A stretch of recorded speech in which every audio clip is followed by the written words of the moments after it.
안녕하십니까. 콘스탄트 김의 티스와 함께 돈 버는 아카데미. 이번 시간에는 돈 버는 증여상속, 증여 상속세 부담이 너무 가중되다 보니까요. 증여 상속세가 없는 나라로 이민 가면 얼마나 좋을까 하고 생각하시는 분이 계십니다.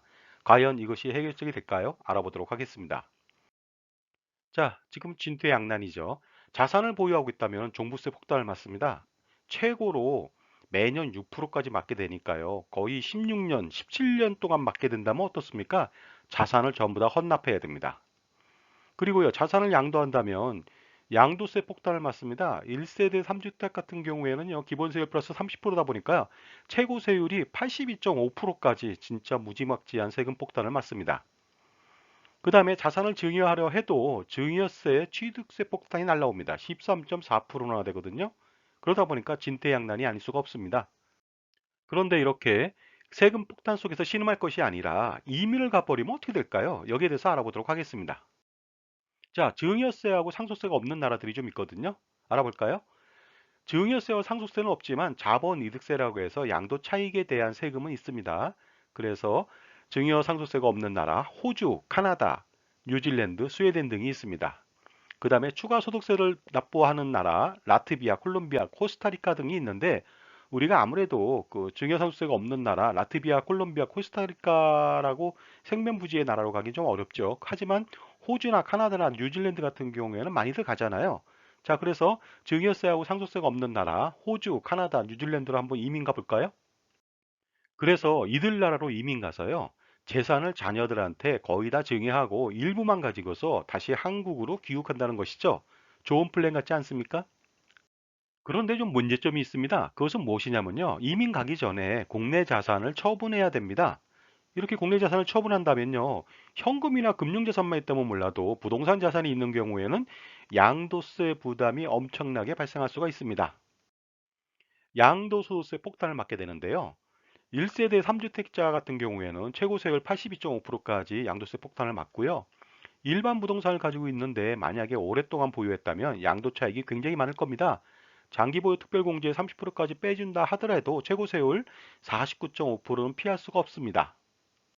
결국 증여세 상속세가 없는 나라로 이민을 가더라도 양도세 폭탄을 먼저 맞고 나서 이민 가게 되니까 효과가 전혀 없을 것 같습니다.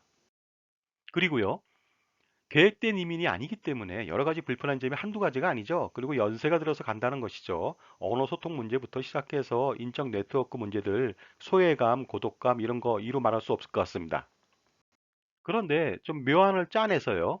양도세가 나오는 자산을 한국에 그대로 두고요. 나머지 재산만 가지고서 이민 가서 그 재산을 증여한다. 이렇게 되면 어떻게 될까요? 그러면 양도세 부담은 해소되지 않을까요? 그래도 문제점은 남아 있습니다. 왜냐하면요, 비거주자로 상속시 재반 혜택을 받을 수가 없습니다. 거주자인 경우에는 다양한 그 공제 혜택이 있습니다만은요, 비거주자는요, 기초공제 2억 원 외에는 별다른 상속공제가 없기 때문에 효과적이지 못합니다. 그리고 한국에 남아있는 부동산 어떻게 할 겁니까? 지속적으로 가격이 상승하고요, 나중에 상속세 부담을 더욱더 가중시킬 것으로 판단됩니다. 그렇다면 국내에 부동산을 남겨두고 이민 간 상태에서요, 비거주자인 상태에서 국내에 있는 부동산을 자녀한테 증여를 한다. 그랬을 때 증여세는 어떻게 나올까요? 일단 거주자, 비거주자가 증여할 때 증여세가 어떻게 되는지 알아보도록 하겠습니다. 먼저 거주자가 되겠습니다.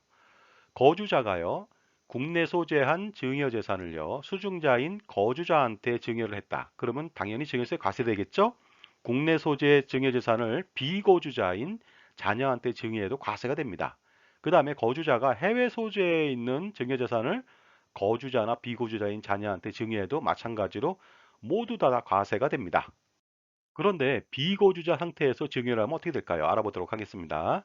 비거주자가 증여 재산이 국내에 소재해 있습니다. 이럴 경우에 수중자인 자녀가 거주자이든 비거주자이든 모두 다 증여세를 과세합니다. 그런데 비거주자가 증여 재산이 해외에 소재해 있습니다. 그리고 거주자인 자녀한테 증여할 때는 당연히 과세가 되는데 비거주자가 해외 소재 자산을 그 수중자인 자녀가 비거주자일 때는 비과세가 되고 해당국에서 과세를 하게 되겠죠.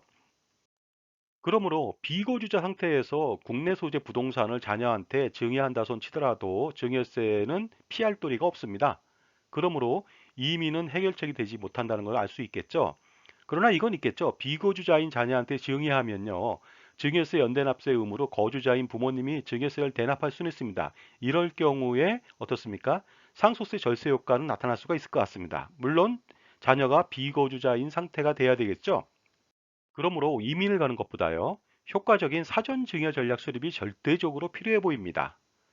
이와 함께요, 상속세 재원 마련 플랜인 제가 만든 이론이 되겠습니다. 클로스 플랜으로 사전에 저렴한 돈으로 상속세를 미리 만드는 것이 굉장히 중요하다고 볼 수가 있습니다. 자, 최고의 절세 습기는 무엇일까요? 그것은 바로 지금 시행하는 것이 되겠습니다. 건강진단 받을 때 체열을 하거나 체뇨, 체변 등을 하듯이요. 자산 전반에 걸친 정보 제공과 거기에 맞는 자신만의 절세 컨설팅이 반드시 필요해 보입니다. 자, 지금까지 이민을 가는 것은 절세의 대안이 되지 못한다는 점을 알아봤습니다. 감사합니다.